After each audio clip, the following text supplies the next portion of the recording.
여러 차례 큰 비 소식에 저도 굉장히 걱정하고 밤잠을 설쳤습니다. 폭우 지역의 교회들과 성도님들이 걱정돼서 기도도 하고 밤잠을 설쳤는데, 이번 이런 장마로 또 코로나19에 겹쳐진 일이기 때문에 더더욱 마음으로 무겁게 느껴집니다.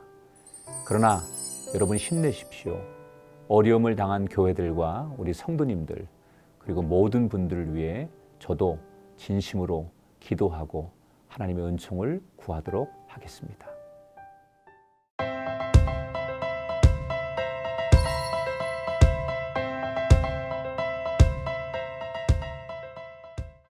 올해는 유독 긴 장마가 이어졌습니다. 장마를 본격적으로 기록하기 시작한 이래로 가장 긴 장마였다고들 하지요. 게다가 이번 장마는 여러 면에서 기록적인 장마 시즌이었습니다. 전국 각지에 폭우가 쏟아지면서 많은 재산과 인명의 피해가 일어났습니다.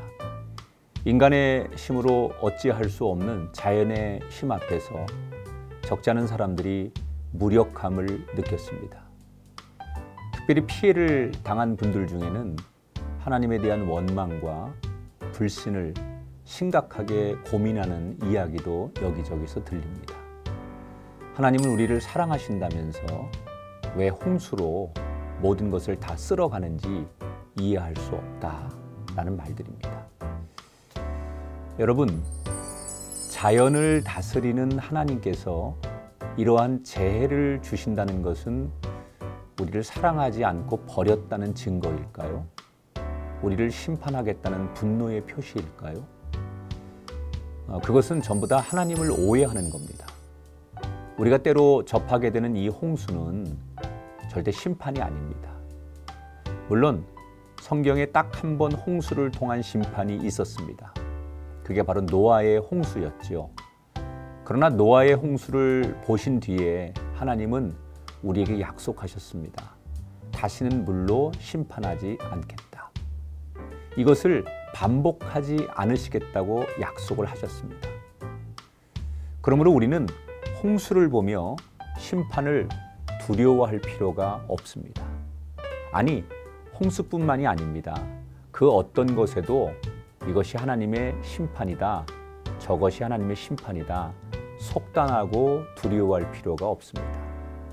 왜냐하면 하나님의 심판은 우리가 알지 못하는 주님의 때에 주님의 방법으로 이루어질 것이기 때문입니다. 그렇다면 우리는 우리에게 닥치는 여러 자연재해를 어떤 관점에서 바라봐야 할까요? 그것은 바로 우리에게 전하고자 하는 하나님의 사랑입니다. 자연은 하나님께서 창조 때 정하신 법칙에 따라 움직여집니다. 성경에서 하나님께서 개입하신 몇 번을 제외하면 그 법칙은 항상 어김없이 이어져 왔습니다.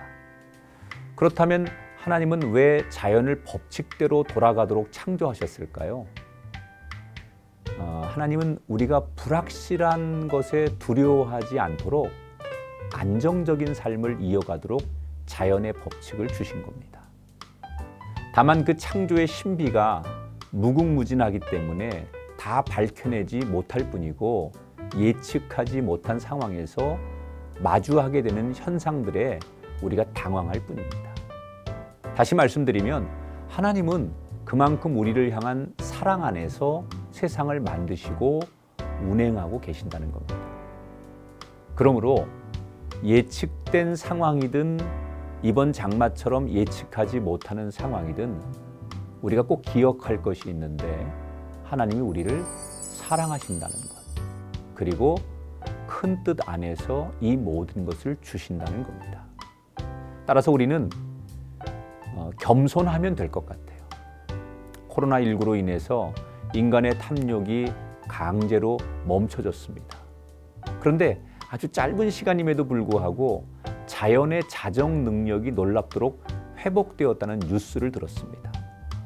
그러니 우리는 겸손함으로 자연에서 불현듯 찾아오는 어려움을 극복할 지혜를 하나님께 구해야 합니다. 그리고 우리의 탐욕의 결과로 벌어지는 자연재해는 더 이상 발생하지 않도록 경계해야 할 것입니다.